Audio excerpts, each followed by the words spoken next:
संस्थापकाय च धर्मस्य सर्वधर्मस्वरूपिणे अवतारवरिष्ठाय Ramakrishnaaya te namaha. I offer my humble pranams to most revered Suhitananji Maharaj, and also I offer my pranams to revered Bhajananji Maharaj. I offer my pranams to all the monks and the brahmacharis present here, and my namaskar to the devotees and well-wishers. Now the topic of discussion is Swami Brahmananda Ek Jon Uttama Prashasak. Swami Brahmananda as an ideal administrator. Once at Kashipur Garden House, Sri Ramakrishna remarked that Rakal has the keen intelligence of a king. If he choose, he can rule a kingdom.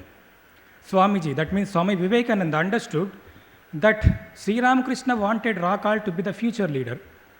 So he told his brother disciples to address Rakal as Raja, the king, who would later become Swami Brahmananda. Later, Swamiji made him the president of the Ramakrishna order. On the one hand, he was helping the aspirants in the path of the spirituality. On the other hand, he took the responsibility of driving the chariot of Ramakrishna Sangha. Sri Ramakrishna's beloved Rakal of Vrindavan incarnated in the role of a king this time. His method of administration was far from the conventional method of ruling, using some tricks or methods or plans or strategy and etc. He was extremely practical, simple and loving by nature, and above all, he had a tremendous spiritual power that enabled him to evaluate the people's abilities. So here we can cite a well-known example. Everyone knows this. In Varanasi, Ramakrishna Advaita Ashrama and Ramakrishna Seva Ashrama are located side by side. So once some of the monks from the both centers, they formed the groups and started quarreling among themselves. Swami Shardananji and Turiyananji Maharaj tried their best to solve the issue, but they failed. So they told this to Maharaj, Brahmanandi Maharaj. So Brahmanandi Maharaj went there, and all the members were afraid that Maharaj would punish them. But he did not raise any question regarding the quarrels or the activities. He simply announced that all the members from the both centers need to meditate with him in the morning as well as in the evening. So a few days passed, there came a change in their minds. He lifted their minds to such a state that they forgot all their quarrels and frictions. So peace returned to the both centers. So seeing his ability to tackle such problems, Shardananji Maharaj comments, "How easily you have solved this problem. It would be proper for you to become a king rather than a monk." Not only in spiritual matters, even in secular matters, his advice was so effective that people who came to him were surprised to find solution even to their worldly problems. A king should be able to meet and deal with all sorts of people. That Maharaj could do well. Once, 3 young men from Calcutta went to Bhuvaneshwar. At that time, Maharaj was staying in the Bhuvaneshwar ashrama. So from the hotel manager, they came to know that there was a local branch center of the Ramakrishna order, and the head of the monastery, who is nothing but Swami Brahmananda, lives like a prince, and he used to smoke from a golden hookah, and the ashrama also had a big campus. And these 3 young men were surprised that how a monk should live in such a luxurious life.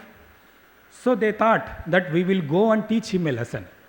So the next day, they went to the ashrama. So attendants were directed them to the Maharaj room, and they were speaking with Maharaj privately. So what exactly happened inside the room, no one knows, but the attendants heard a peal of laughter, a huge laughing sound throughout the discussion. So the next day, hotel manager asked them about the head of the monastery, to which they replied that, "For the first time in our life, we are seeing such a great man who is full of love and sympathy. Meeting him was a lifetime experience." So in this way, Maharaj can able to deal with all sorts of the people. And another characteristics of the Maharaj was, as mentioned in the Gita, Udasinavat asinam asaktam teshu karmasu. Being a doer, he remains in non-doer mood. Without involving any activity, he can able to organize the work with the help of a capable workers.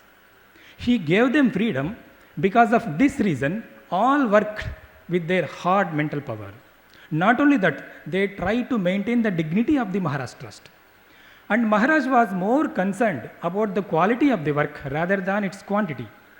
He was more concerned how a person did the work rather than how much he did it.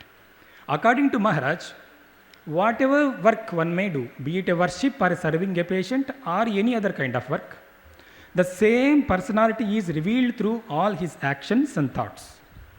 So one morning, he told the inmates to peel a potato each and bring them to him. So accordingly, everyone peeled a potato and those potatoes were presented before the Maharaj. So he picked up one of the potatoes and announced that the person who had peeled that particular potato had meditated properly. He had good meditation. Later it came to the light that it was Swami Shuddhananda who had peeled that potato. So in this way, Maharaj could able to evaluate the abilities of the people as well as their work. And Maharaj can able to do and he can make any work done according to his wishes, not because that he was the head of the monastery, but by the power of his love.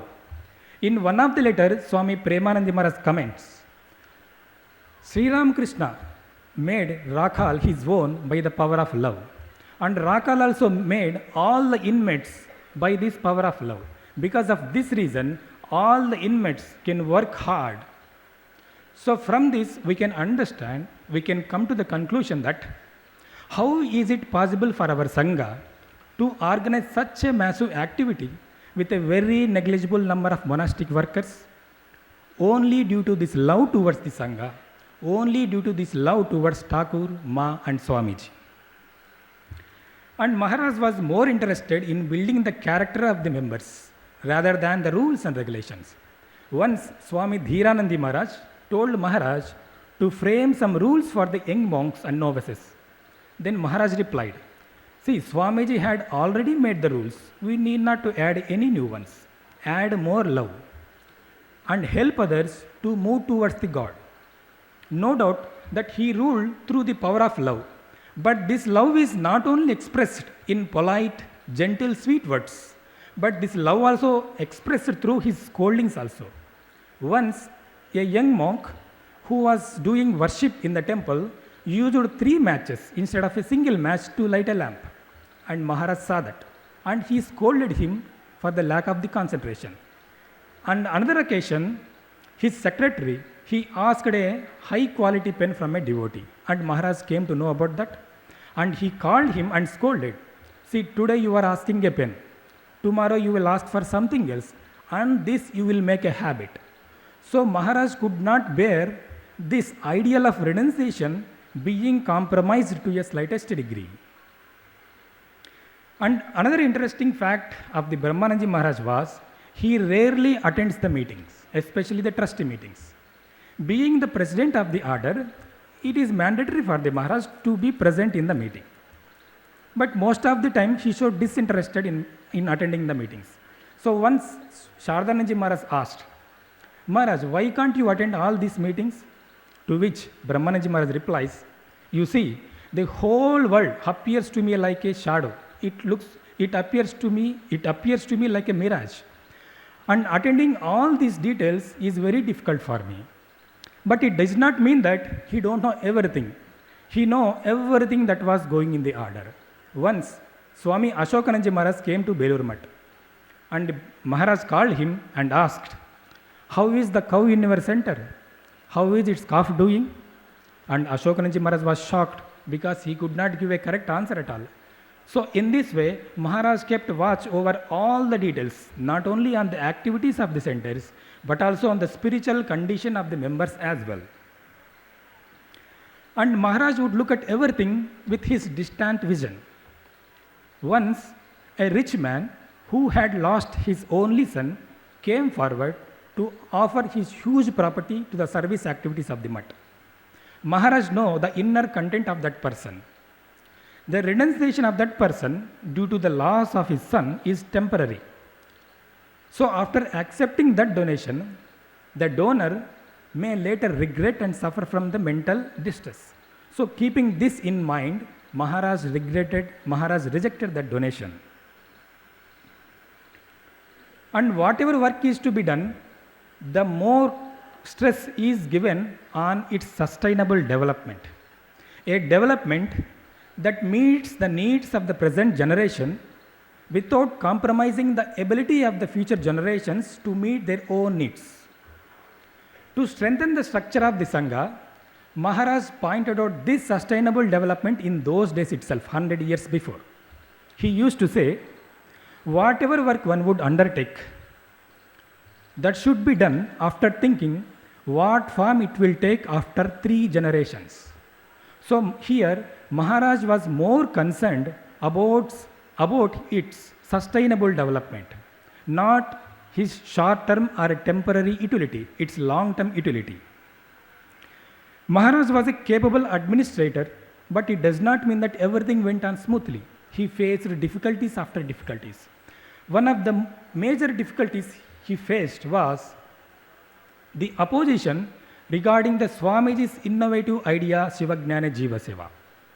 So at that time, the humanism which was coming from the Western world has influenced the educated people of the country, which focuses is on only the human development and material progress, whereas the concept of Shivagnana Jiva Seva is completely different. Any work which is believed to be the cause of the bondage, if the same work is done with the attitude of dedication to the Lord, leads to liberation. This secret is present in Shivagnana Jiva Seva. Unable to understand this meaning, many educated people thought that it was the Shivagnana Jiva Seva was the Indian version of the Western humanism. Seeing this type of attitude, Brahmananda Maharaj used to say, many people say that they will work for the people of the country. I think this is the indigestion of the English education. Without building one's character, there can never be any welfare for others. And apart from looking after all these works, Maharaj also took the responsibility of looking after the devotees as well. For example, he took care of the Gopalarima at the end of her life, and after passing away of Swamiji, he took care of Swamiji's mother, Bhuvaneshwar Devi, as long as she was alive. And after Swamiji's passing away, Sister Nivedita involved in India's freedom movement. Maharaj clearly told her that Ramakrishna order had no connection with politics. So she had to choose either to be the member of the freedom movement or to be the member of the Ramakrishna order. But she chose to be the member of the freedom movement.